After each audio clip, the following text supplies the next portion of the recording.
In the blue world is for me. In the present, I wait for me.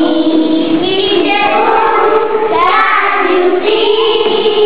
Under the Christmas tree, under the Christmas tree, wait for you, wait for me.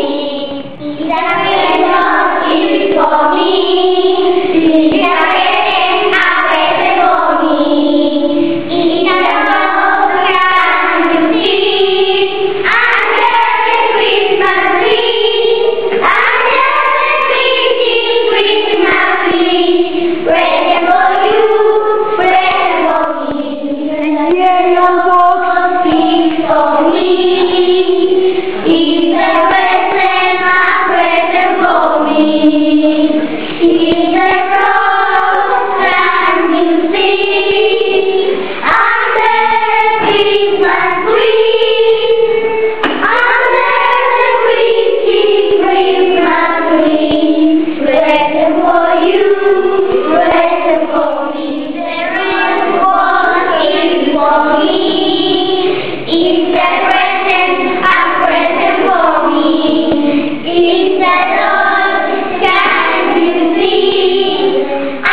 You